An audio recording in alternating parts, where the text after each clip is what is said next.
Hello दोस्तों, welcome to तागड़ science classes. प्यारे साथियों, मैं फिर से आपके सामने उपस्थित हूँ। साथियों, आज हम ऐसे टॉपिक के बारे में बात करने वाले हैं ना, जो रीट के हिसाब से बहुत इम्पोर्टेंट है। साथियों, आपके मन में एक सवाल आ रहा होगा कि आप जब भी बात करते हो ना, इम्पोर्टेंट टॉपिक ही क्यों करते हो। तो साथियों, एक बार स्लाइड में देख लेना, मैंने इतने बड़े बड़े अक्षरों में इतने बड़े बड़े अक्षरों में लिख रखा है कि मनोविज्ञान का क्रैश कोर्स। समझ में आ रही ना ये चीज? बिल्कुल आ रही होगी। तो मैं आपको क्या बता रहा हूँ, मनोविज्ञान का क्रैश कोर्स बता रहा हूँ साथियों। और क्रैश कोर्स में आपको पता है ना, जो प्रश्न छूता है वहीं से आपको बताया जाता है। ठीक है साथियों, तो करें स्टार्ट। दोस्तों, मैंने अब तक के मनोविज्ञान में बहुत सारे वीडियो बना दिए हैं, जिनमें से मैंने इतनी अच्छी अच्छी चीजें आपको दी है ना। यदि आपके दिल में लगता है कि हाँ वास्तव में नई चीज है, तो आप हमारे वीडियो को देख के हमारे चैनल को सब्सक्राइब कर लेना। साथियों, हम यहाँ पे जो देते हैं ना, क्वालिटी क्वालिटी तो चलो है सही इसमें, लेकिन हम एक अद्भुत चीज, रहस्यमय चीज यहाँ पे जरूर देते हैं आपको। तो प्यारे साथियों, हम स्टार्ट कर ही लेते हैं, आइए। तो आज का जो हमारा टॉपिक है वो देखो, बालक के विकास को प्रभावित करने वाले वातावरणीय कारक। साथियों देखिए, आपको क्या दिखाई दे रहा है, ये लिखा मैंने, देखो रीट 2021। अच्छा, तो आपके मन में प्रश्न उत्पन्न हो रहे होंगे, अब बहुत सारे प्रश्न आ गए होंगे।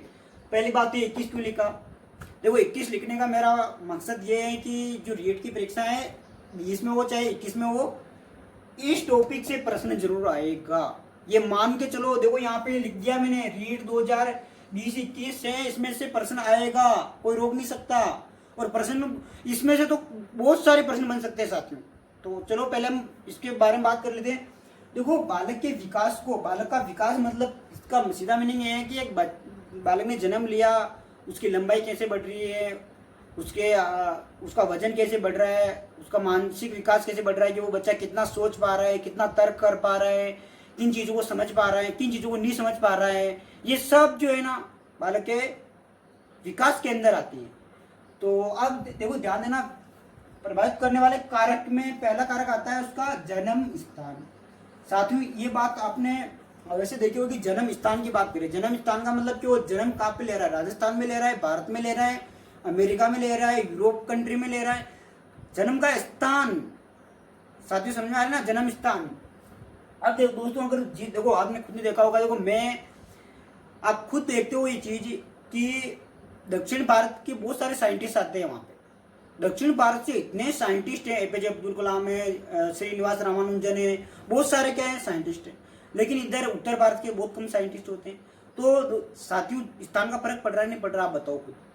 बिल्कुल पड़ रहा है फर्क। आप खुद देख लो, ठंडे प्रदेशों की बात करते हैं, जैसे उधर यूरोप कंट्री में देख लो आप, कितने साइंटिस्ट हैं वहां पे, ढेर लगा हुआ है साइंटिस्टों का, नई नई खोजें कर रहे हैं। हाइड्रोजन से कार चला रहे हैं वहां पे यूरोप कंट्री में। पता नहीं उन्होंने कौन सी टेक्नोलॉजी विकसित कर दी जाती है। वो भी इंसान है, हम भी इंसान है। तो कहीं ना कहीं देखो, हमने भी जन्म लिया, उन्होंने भी इस पृथ्वी पर जन्म लिया।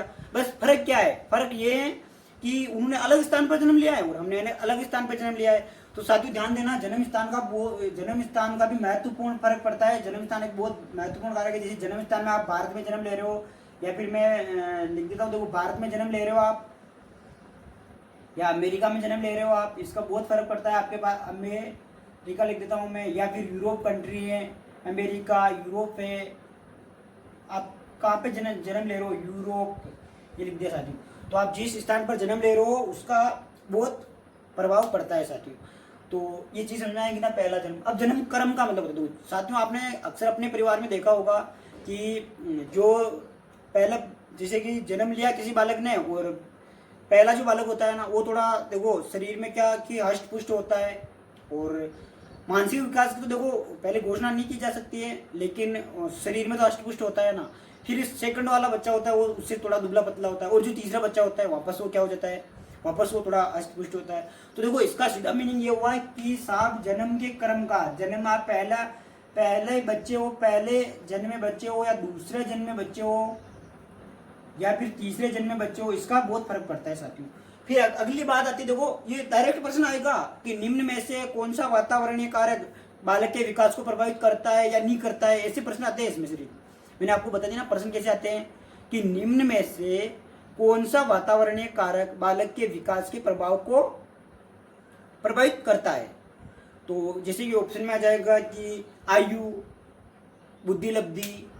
अब साथियों ध्यान देना, इसमें जो जो ये 10 का मतलब 8 कारक लिखे ना, इनसे कोई भी बाहर आता है तो उसको लगा दोगे आप, नहीं में तो और हाँ में इसी में से लगा दोगे। तो अब ध्यान देना, देखो ये लिखा हुआ वातावरण, वातावरण किस किस का वातावरण साथियों, ध्यान देना, समाज का वातावरण। ये तो आपने देखो अक्सर बात देखी होगी कि अगर हमारा समाज पढ़ा लिखा है, हमारे समाज के सभी सदस्य पढ़े लिखे हैं, हमारा समाज प्रतिभा का धनी है, तो उसके जो प्रोडक्ट आएंगे ना, यानी उसके बच्चे जो रहेंगे ना, वो भी प्रतिभा के धनी रहेंगे। तो ये तो आपको समझ में आ गया होगा कि जैसा समाज होगा उसी प्रकार के समाज में लोग रहेंगे। जैसे साथियों अभी भी बहुत सी आदिवासी जनजातियां हैं जो उनको वो पढ़ाई से भी काफ़ी दूर है, मतलब उनको पढ़ाई से कोई लेना देना नहीं है, जबकि बहुत सी जातियां ऐसी है साथियों जो पढ़कर जिला कलेक्टर से लेकर प्रधानमंत्री लेकर कहाँ कहाँ तक पहुँच गई हैं। तो देखो समाज का तो फर्क पड़ ही रहा है ना साथियों। फिर अगली बात करते हैं परिवार का। साथियों ये बहुत अति आवश्यक कार्य है कि परिवार का जैसा वातावरण होगा ना, बालक का विकास उसी प्रकार होगा। परिवार में रोज लड़ाई झगड़े हो रहे, परिवार में रोज मारामारी हो रही, रोज परिवार के सदस्य चोरी कर रहे, रोज परिवार के सदस्य पता नहीं क्या क्या कांड कर रहे, तो बताओ उस परिवार का बालक सुधर जाएगा क्या? नहीं सुधर सकता ना। जैसा माता पिता होंगे वैसे उसका बालक हो जाएगा। यदि माता पिता चोर डाकू है तो बच्चा स्वाभाविक है कि चोरी करेगा ही करेगा। अगर माता पिता में अच्छे गुण हैं तो बच्चे में अच्छे गुण होंगे। परिवार में अब जाने ना, उनके परिवार में कोई अच्छे सदस्य हैं जो उसको आगे सकारात्मक सदस्य, जैसे अभी आपके परिवार की सोच लो ना, आपके परिवार में अभी आपको बोल रहे हो आप रीट की तैयारी कर रहे हो, हटा दो रीट वेट, नौकरी वोकरी नहीं लगोगे। तो साथियों एक नेगेटिविटी, अगर नेगेटिविटी वाला परिवार है तो हमारी सोच कहाँ जाएगी? नेगेटिव में। और यही हमें कोई बोले कि नहीं आप तैयारी करो, अच्छी सी तैयारी करना, आप लग सकते हो, तो हमारा एक क्या पॉजिटिव विचार आएगा। तो इसलिए क्या होता है साथियों, परिवार का भी इसमें बहुत फर्क पड़ता है। विद्यालय का वातावरण, साथियों विद्यालय से हम सब गुजर के आए हैं। विद्यालय में आप खुद देख लो कि अब आप बोलते थे ना कि सर हमारे गणित कमजोर होने का वजह ये है कि हमारे गणित के टीचर हमें सही गणित नहीं पढ़ाते थे। तो ये विद्यालय का वातावरण था कि वहाँ पर गणित का अच्छा टीचर नहीं था। और बता दूं मैं आपको कि आपके वहाँ के प्रिंसिपल साहब है ना, वो जो मान लो विद्यालय पर इतना ध्यान नहीं देते होंगे, इस वजह से आपकी अंग्रेजी कमजोर रही। तो आप बोलते ना गांव के बच्चे नहीं बोलते सर गांव में बाकी सब ठीक है लेकिन वहाँ पे अंग्रेजी सही नहीं पढ़ाई जाती। साथियों तो विद्यालय का वातावरण हमारे विकास पर बहुत महत्वपूर्ण कारक है, विद्यालय का वातावरण। अगले कारक की बात कर लेते हैं हम, शिक्षा। साथियों ये भी बहुत इंपॉर्टेंट चीज है। यदि अगर शिक्षित परिवार है तो ये निश्चित स्वाभाविक है कि एक बालक का विकास वो सही क्रम में कर पाएगा। ये बिल्कुल शिक्षा है ही नहीं उनमें, भाई शिक्षा है ही नहीं। मान लो शिक्षा नहीं है तो अब उनको पता ही नहीं कि दुनिया में क्या हो रहा है। और उनसे क्या अभी आदिवासी जनजाति आगे क्यों नहीं बढ़ पा रही? सबसे मुख्य कारण ये है कि उनमें शिक्षा नहीं है। साथियों आज हम इतने आगे बढ़ पाए, आप फोन में बैठे यूट्यूब पर पढ़ पा रहे हो, मैं यहाँ पे पढ़ा पा रहा हूँ, ये सब तकनीकी की और शिक्षा की तो देन है। यदि मैं अगर शिक्षित नहीं होता साथियों तो क्या मैं एंड्रॉइड फोन, लैपटॉप, ये कैमरे में रिकॉर्डिंग कर पाता? क्या ये स्टूडियो में मैं पहुंच पाता? नहीं पहुंच पाता। तो ये किसकी देन है? शिक्षा की देन है। तो शिक्षा से बालक का विकास बहुत प्रभावित होता है। ठीक है, यहाँ तक। अब मित्र मंडली, साथियों ये तो बहुत इंपॉर्टेंट कारक है। मित्र मंडली का मतलब क्या होता है साथियों? मित्र मंडली का सीधा मीनिंग होता है कि आपके दोस्त कौन से हैं। साथियों आप अभी रीट की तैयारी कर रहे हो और आपके ऐसे दोस्त हैं जो मतलब लगभग दिन भर कुछ रेस्ट कर करके पढ़ते रहते हैं, तो आप क्या करोगे? आपके सिलेक्शन होने के 90% चांस ज्यादा रहेंगे। अगर आपके दोस्त ऐसे हैं जो 10 मिनट पढ़े और 2-4 घंटा घूमने के लिए, चल पार्क में घूमने चलते हैं, ले चल वहां पे चलते हैं, तो बताओ आपको क्या आप नौकरी लग पाओगे? नहीं लग पाओगे साथियों। साथियों इस चीज को अच्छी तरह से समझ जाना, जिस काम के लिए हम आए हैं ना उस काम को करना बहुत जरूरी है साथियों। जिंदगी में हमें कोई देखे नहीं देखे, हमारा ऊपर कोई ध्यान दे न दे, लेकिन ये ध्यान देना वक्त जो है ना, ये जैसे जैसे बदल रहा है, जैसे जैसे ये परिस्थितियां इंसान को इतना बदल देती है ना जितना आप सोच नहीं सकते हो। तो इसका मतलब ये हुआ कि दोस्तों हमारे अच्छे मित्रों का हमें चुनाव करना चाहिए। मित्र मंडली क्या करती है? मित्र मंडली जो होती है ना, ये बालक के विकास को बहुत ज्यादा प्रभावित करती है साथियों। एक आपके बहुत अच्छे मित्र है तो आपका विकास अच्छा होगा, आप अच्छी बातें करेंगे और आप अच्छा सोचेंगे, अच्छे काम करेंगे, बड़ा कार्य करेंगे, बड़ा सोचेंगे। एक आपके मित्र नेगेटिविटी है, आप रीट की तैयारी करने जा रहे हैं, अरे यार मैंने भी रीट की तैयारी की थी, सिलेक्शन तो होता है नहीं, फोकट में क्यों तैयारी करें। तो दोस्तों ये नेगेटिविटी आ गई ना तो देखो सिलेक्शन होना संभव नहीं है साथियों। ठीक है, तो मित्र मंडली का समझ में आ गया होगा। सबसे इंपॉर्टेंट है खेल मैदान। साथियों आपने भवानी सिंह चारण का नाम सुना होगा, BRS 2016 में उनकी फर्स्ट रैंक आई थी। उन्होंने साफ शब्दों में ये कहा था कि मैं पढ़ता तो था। देखो ये तो मैं बता दूं आपको, जितने भी ये RS IAS के इंटरव्यू आते हैं ना, ये बोलते हैं कि मैं तो 4-5 घंटा पढ़ता था और उसमें मैंने कहा IAS में सिलेक्शन हो गया। अरे भाई 4-5 घंटे में चपरासी नहीं बन रहे लोग और तू जिला कलेक्टर बन गया। समझ में आ रही ना साथियों? तो देखो ये तो बिल्कुल बात गलत होती है। जो भी जिला कलेक्टर वगैरह बनते हैं IAS RS, ये अधिकांश टाइम, देखो मैं 24 घंटे की नहीं बोल रहा, अधिकांश टाइम वो पढ़ाई में बिताते हैं और अदर एक्टिविटी वो बहुत कम करते हैं। ठीक है ना? तो भवानी सिंह चांडी क्या बोला था कि मैं दिन भर पढ़ता रहता था और शाम को 1-1.5 घंटा क्रिकेट खेलता था। तो क्रिकेट खेलने के लिए ग्राउंड में जाता था, तो उससे क्या हुआ, उसका जो मेंटली तैयारी थी ना वो बहुत अच्छी हुई साथियों। क्यों? क्योंकि वो वातावरण में जाता था, क्रिकेट खेलता था, तो उसका ध्यान पूरा क्रिकेट पे रहता था। इस वजह से क्या हुआ, उसका जो दिमाग है ना वो एकदम रिफ्रेश हो जाता था और फिर आके पढ़ता था तो मन लगता था। तो साथियों ध्यान देना, खेल मैदान साथियों बहुत महत्वपूर्ण कारक है। किसके लिए? बालक के विकास के लिए। ठीक है, अब आगे की बात कर लेते हैं साथियों, भौगोलिक स्थिति। आप खुद सोचिए साथियों कि हम हाइड्रोजन से कार नहीं चला पा रहे हैं अभी। क्या कारण है कि हम हाइड्रोजन से कार नहीं चला पा रहे हैं? आपके मन में एक सवाल उत्पन्न हो रहा होगा कि हाइड्रोजन से कार चला नहीं पा रहे तो नहीं पा रहे, इसमें क्या है? जबकि दोस्तों अमेरिका और यूरोप आज से कई दिनों पहले हाइड्रोजन से कार चला पा रहा है। तो अब अमेरिका और भारत में अंतर क्या है साथियों? भौगोलिक स्थिति का ही तो अंतर है। वहां पे भी लोग रह रहे हैं, हम भी लोग हैं।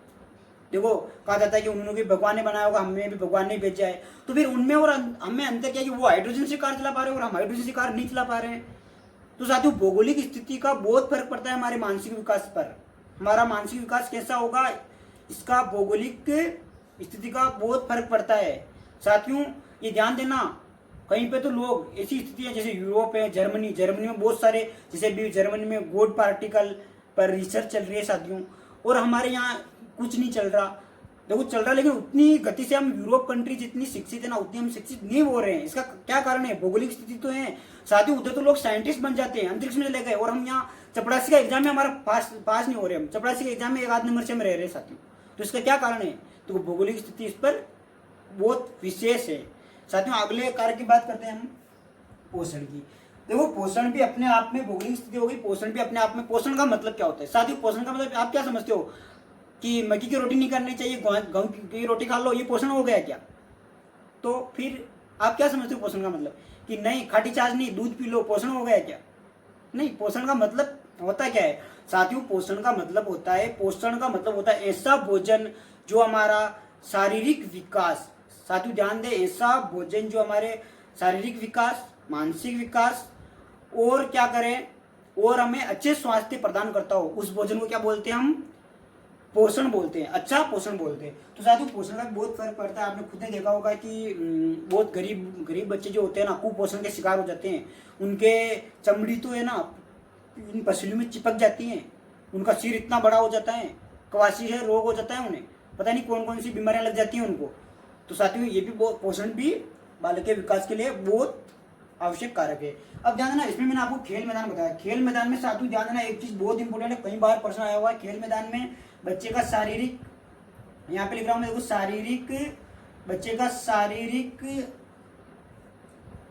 मानसिक विकास होता है। साथियों ध्यान देना, अगर आपसे प्रश्न पूछ ले कि बालक का सर्वाधिक विकास किसमें होता है, शारीरिक मानसिक, तो ध्यान देना शारीरिक मानसिक विकास जो है ना बालक का किसमें होता है साथियों? खेल मैदान में। अब इधर आगे ध्यान देना, एक प्रश्न मैंने आपके लिए लिखा है, प्रश्न कैसे आता है इनमें से? आप सोच रहे होंगे सर इतनी देर से आप मैं लेक्चर दिए जा रहे हो, लेकिन इसमें प्रश्न कैसे आता है? तो हम प्रश्न की बात कर लेते हैं। देखो इसमें निम्न कारकों में से किस कारक में बालक का सर्वांगीण विकास होता है? साथियों सर्वांगीण का मतलब सब तरह से विकास, शारीरिक विकास, मानसिक विकास, सब तरह का विकास, जननिक विकास और भी जितने विकास होते हैं सारे विकास, बौद्धिक विकास, संवेगात्मक विकास, सारे विकास आ गए इसमें। तो साथियों ध्यान देना, ये देखो प्रश्न है ना, निम्न में से किस कारक में बालक का सर्वांगीण विकास होता है? सर्वांगीण मतलब सब तरह से विकास। तो साथियों पोषण से होता है, बिल्कुल होता है। देखो ध्यान रखना, ये मैं नहीं बोल रहा कि पोषण से सब तरह का विकास नहीं होता है, लेकिन इनमें से चारों में से वो देखना जो सर्वाधिक प्रभावी होता है। शिक्षा से होता है, मित्र मंडली से होता है, और ध्यान देना खेल मैदान से। तो इसमें क्या आ जाएगा साथियों? लास्ट फाइनल ऑप्शन आ जाएगा खेल मैदान से। तो खेल मैदान से क्या होता है? बालक का सर्वाधिक विकास होता है। तो साथियों ये वीडियो आपको कैसा लगा? यदि वीडियो आपको अच्छा लगा तो चैनल को सब्सक्राइब करें और पास में घंटे के बटन को दबा ले, जिससे क्या हो नया वीडियो में डालते आपके पास आ जाएगा। साथियों मैं इस पर रीट की तैयारी करवा रहा हूँ, और रीट की तैयारी इतनी प्रभावी करवा रहा हूँ कि आपने जिंदगी में ऐसी तैयारी तो नहीं की होगी। पुराने वीडियो देख लेना मेरे, कि आपने अगर ऐसा कहीं पे मनोविज्ञान पढ़ लिया हो ना, तो फिर मेरे से बात करना कि हाँ हमने कहीं पे ऐसा मनोविज्ञान पढ़ा है। तो साथियों ध्यान दे, अभी तक यदि आपने हमारे चैनल को सब्सक्राइब नहीं किया तो प्लीज इस चैनल को सब्सक्राइब कर ले और अपने दोस्तों के साथ शेयर कर ले। दोस्तों पढ़ते रहिए, आगे बढ़ते रहिए, मुस्कुराते रहिए। मिलते हैं कल का मतलब अगली वीडियो में। तब तक के लिए दोस्तों पढ़ते रहिए। और दोस्तों मैंने बताया ना कि अगर यदि आप चाहते हो कि मैं मनोविज्ञान के यहाँ पे आपको बहुत सारे इंपोर्टेंट जो रीट 2020-21 में आ सकते हैं ऐसी प्रश्न लेके आऊँ, तो आप मेरे को कमेंट करके अवश्य बताओगे। ठीक है दोस्तों, मिलते हैं, बाय।